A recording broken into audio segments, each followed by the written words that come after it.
Bien, ¿qué tal? Buen día. Hoy empezó tarde, hoy es viernes, pero es que tuve que salir y realmente se me fue todo el tiempo en buscar unas cosas ahí. Bueno, lo interesante de la cuestión es que hoy retomamos de nuevo la lectura.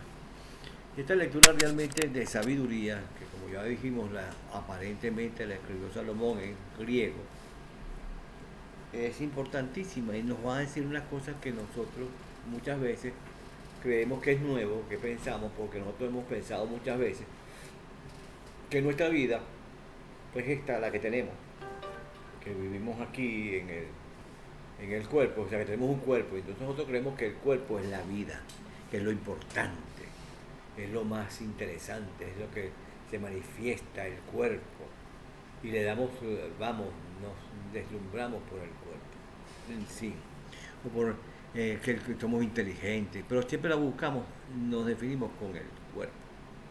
Y también decimos, y sabemos realmente, que nuestra estadía en el mundo, en la existencia, es perecedera. O sea, tenemos una determinada duración siempre y cuando no ocurran hechos que puedan alterar la velocidad o el término de que se cumpla el ciclo, pues. ¿Ok? Pero tenemos esto, lo que nos dice esta vez sabiduría. Sabiduría 2. Dice, pues neciamente se dijeron a sí mismos los que no razonan. Corta y triste es nuestra vida, y no hay remedio cuando llega el fin del hombre. Ni se sabe que nadie haya escapado del Hades. ¿Por acaso hemos venido a la existencia y después de esta vida seremos como si no hubiésemos sido?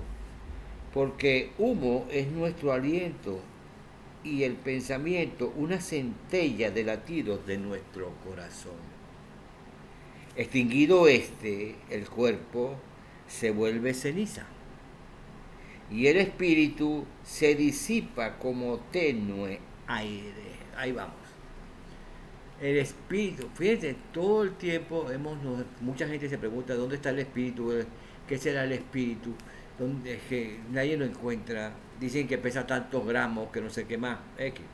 El hecho está en que cuando el cuerpo deja de existir, cae, y no sé, se manifiesta una especie de tranquilidad en ese cuerpo inerte, pero ya su espíritu, el que estaba padeciendo, vamos a suponer, si estaba padeciendo una agonía, ya no está, se liberó ese espíritu y deja ese cuerpo en paz.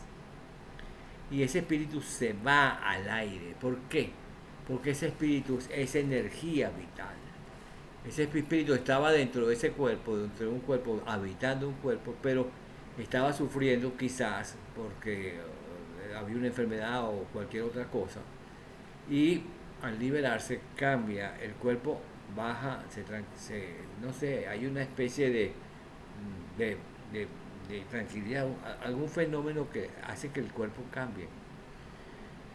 Se ve una cierta paz, pero no, y el espíritu ya no está. Aun cuando se mantenga más o menos en cercano, ya no entra en ese cuerpo porque ese cuerpo no funciona.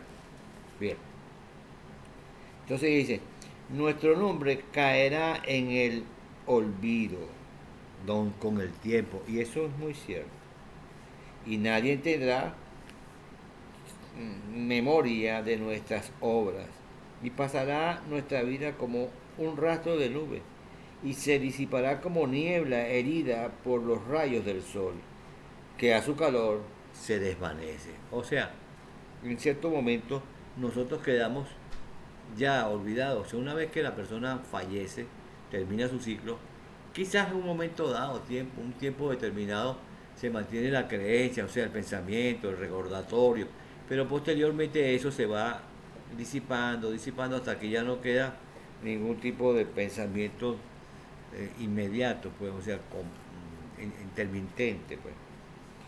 Pues el paso de una sombra es nuestra vida y sin retorno es nuestro fin, porque se pone el sello y ya no hay quien salga. Es decir, nuestro cuerpo, que la gente muchas veces dice, "Pues, vamos a resucitar en el cuerpo". No, los cuerpos se pierden. Los cuerpos que tenemos nosotros ahorita, que nosotros nos conocemos, ese cuerpo una vez que fallece desaparece, no existe. Ya ese cuerpo no existe más, porque no se puede volver a recuperar. Entonces, ¿qué existe? El espíritu. ¿Por qué? Porque el espíritu como es energía, por eso que sí existe, pero el cuerpo no. Bien, seguimos. Venid pues y gocemos de los bienes presentes. Démonos prisa a disfrutar de todo en nuestra juventud. Hartémonos de ricos y generosos vinos y no se nos escape ninguna flor primaveral. Coronémonos de rosas antes de que se marchiten. No haya prado que no huele nuestra voluptuosidad. Ninguno de nosotros falte a nuestras orgías, quede por doquier rastro en nuestras liviandades, porque esta es nuestra porción y nuestra suerte. Oprimamos al justo desvalido, no perdonemos a la viuda, ni representemos las canas del anciano, respetemos las canas del anciano provecto. Sea nuestra fuerza norma de la justicia, pues la debilidad bien se ve que no sirve para nada. Aquí sí hay, esto es una crítica que hace el escritor al decir que, ok, que está bien, que nosotros podemos realmente disfrutar de muchísimas cosas que hay en la tierra. Pero hay una parte que cuando él habla, porque hay también en la parte del desvío, de decir, no respetemos ni al pobre, ni a la viuda, ni al anciano, ¿para qué? Si nuestra vida es que tenemos que gozar de disfrutar, pero ya eso pasa a ser complicado y ahí vamos a tener quizás un problema de conciencia. Dice, sea nuestra fuerza norma de la justicia, pues la debilidad bien se ve que no sirve para nada. Pongamos Carlitos al justo, que nos fastidia y se opone a nuestro modo de obrar, y nos echa en cara las infracciones de la ley, y nos reprocha nuestros extravíos. Pretende tener la ciencia de Dios y llamarle hijo del Señor. Es censor de nuestras conductas, hasta el verle nos es insoportable, porque su vida en nada se parece a la de los otros, y sus sendas son muy distintas de las nuestras. Nos tiene por escoria y se aparta de nuestras sendas como de impurezas. Ensalza el fin de los justos y se gloria de tener a Dios por Padre. Veremos si sus palabras son verdad y probemos cuál es su fin, porque si el justo es hijo de Dios, Él le acogerá y le librará de las manos de sus enemigos.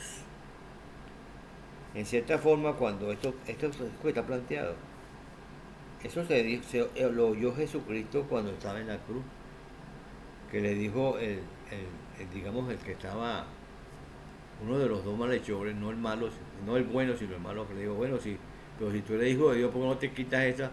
¿Por qué no te sacas esto y te bajas y reprendes a estos bichos? O sea, ahí se equivocó. Y el otro le dijo, no digas eso, porque este carajo este personaje no tiene ningún pecado. Entonces dice, probémonos con ultraje y tormentos y veamos su resignación y probemos su paciencia. Concédenos a muerte condenémonos a muerte afrentosa, pues según dice, Dios le protegerá. Estos son sus pensamientos, pero se equivocan porque los ciega su maldad y desconocen los misterios juiciosos de Dios y no esperan la recompensa de la justicia ni estiman el glorioso premio de las almas puras, porque Dios creó al hombre para la inmortalidad y le hizo a imagen de su naturaleza. Mas por envidia del diablo entró la muerte en el mundo y los experimentan los que le pertenecen. Fíjense, aquí hay una cuestión muy importante en esta parte de lo que es la sabiduría.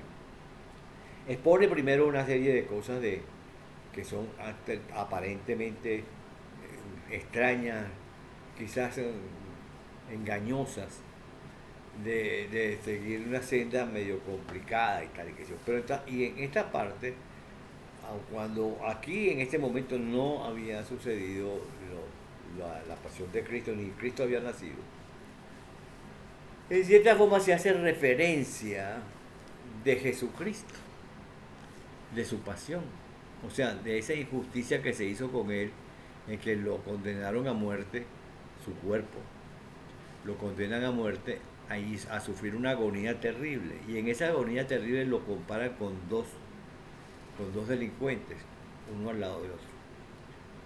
Y uno de ellos le dice, bueno, pero suerte, si tú eres hijo de Dios y que Dios te quiere mucho y tú eres bueno, porque no te quitas esa clavos y te paras y te sacas y les hace, te demuestra. Pues. Y el otro le dice, no, así no es la cosa, este hombre no tiene nada que buscar aquí, o sea, nosotros somos los malos, que Carrizo tiene el que está pagando un crimen que no ha cometido. Y en cierta forma es eso lo que está planteado en esta parte. Dice, vamos, si este es hijo de Dios, vamos a hacerle todas las cosas malas, vamos a ver si es verdad que el hombre va a reaccionar y si es hijo de Dios, es capaz de que explote. Pues aquí se equivoca todo el mundo. Porque Dios no es, al que tenga el poder, un poder inmensamente grande, y se lo haya dado Jesucristo. Jesucristo dice que no vino a juzgar a nadie. Él no juzga a nadie. Al que le diga lo que sea, no lo va a juzgar. Él lo deja que la vida lo juzgue, posiblemente. Porque él dice, el diablo se les metió a esta gente. Igual ahorita está el diablo metido en todo. Lo podemos ver en las acciones que tienen las personas. Y aquí nos lo está diciendo este personaje. Cuando está diciendo que nosotros nos equivocamos realmente al actuar en forma equivocada. No es que nosotros seamos tontos y demos la cara y no sé qué más, no. Pero sí que nosotros realmente tratemos de imponer la justicia. O sea, que se haga justicia. Aun cuando se nos acusen, como lo acusaron a Jesucristo, de una serie de delitos que realmente no existían. Y lo condenaron de todas maneras, y lo condenaron a sufrir una agonía terrible y un castigo peor. No se sabe cuál era peor, si la agonía o el castigo que le hicieron antes de que lo clavaran en la cruz. Pues ese hombre ya no tenía ni fuerza. Pues. Y claro que en ese momento era hombre, vivía en un cuerpo. Pero su espíritu era el espíritu mismo de Dios. Era el Dios mismo hecho hombre. Y se dejó maltratar por esos personajes que para demostrar, más que todo para demostrar cuánto es la fuerza que tiene el Espíritu de Dios. El único hombre que ha resucitado. Nadie lo puede encontrar. Aun cuando se habla de Eliseo y de Elías y toda una serie de cosas, él no está aquí, está al lado de uno y nosotros no lo sentimos. Y es una persona que realmente nos escucha, nos oye, nos ayuda, siempre y cuando nos entreguemos. Si esto lo dijo Salomón muchísimo antes de que Jesucristo naciera, entonces, ¿y cómo lo dijo? ¿Y por qué lo dijo? Si él no lo conocía. ¿Y por qué se adelantó a su tiempo? ¿Y por qué este escrito de sabidurías? ¿Y por qué está plasmado en sabiduría? Es más, cuando dicen aquí lo del espíritu, que el espíritu se va, Jesucristo lo decía. Jesucristo decía, cuando la carne no se aprovecha, pero el espíritu es lo más importante, y el espíritu se va, se confunde con el aire, porque es energía. Y aún nosotros, después de 2000 y pico de años que Jesucristo lo ajusticiaron, y después de que Jesucristo se manifestó ante el mundo, y que dijo muchísimas verdades, aún nosotros no comprendemos las verdades que dijo Jesucristo. Y aún nosotros nos comportamos como fieras, como salvajes, hombres como sin conciencia, como quizás como sin razonamiento, sin razón, sin lógica. Vamos tras otras cosas que no nos interesan. Pero es eso. Ojalá y podemos... Eso es la importancia que tiene este libro, Dios. Es un libro tan importante, es tan especial. Nada más leerlo de a poquito, sencillo, poquito. Pero caer en qué nos están diciendo, analizar. Y veremos muchas cosas que nosotros nos ponemos a pensar y algunas veces no lo entendemos. Y esta es la parte que debemos ahora, ojalá y podamos nosotros leer este libro tan extraño que nos habla de muchas cosas en cada uno de esos libros que está contenida la Biblia. Pues. Entonces no la lean como si fuese novela, no es novela, porque no hay una novela, no hay una continuidad. Hay continuidad ciertamente en algunas historias, no en todas. Hay veces que nada más hay, ¿cómo se llama? Consejos, advertencias, avisos. Hay cosas que son así, pues. Pero nosotros no, vamos, lo leemos, tratamos de salir del problema. ¿Cuándo leemos la Biblia? Vamos a ver. De repente hay una misa en una congregación, sea que sea la de los católicos, sea la de los cristianos, cualquiera de los cristianos. Porque los cristianos son muchas versiones. Entonces en cualquiera de ellos. Entonces llaman a un feligrés de esto y para que lea parte de la palabra. Bien. Y ese feligrés la lee y le pasa por encima, pero no hay sustancia. No deja en pie algo que es importante. La gente no entiende, la gente lee un salmo y ya está. Pero no hay ese énfasis que uno le tiene que dar a lo que está planteado en el salmo o en la lectura que se vaya a hacer. No lo hacen. Le pasan corriendo. Es como si estuvieran apurados. Es como si leer por leer. Es eso. O creer por creer. O sea, no creemos. Es como si una obligación. No hay obligación. En esto no hay obligación. En esto hay una cuestión de que tú quieras hacer eso. Eso es lo importante. Y que no hay momento. Los momentos llegan porque tienen que llegar. Pues. Cuando lleguen, ya está. Y se lee y de repente funciona. Pues. Pero son mucha gente que realmente no lee la Biblia. O sea, y dicen que son católicos, cristianos, creyentes. Va. Pero no hay conocimiento. No hay conciencia. Bien. No sé si esto lo he hecho bien o... Bueno, aquí lo dejo, ya está.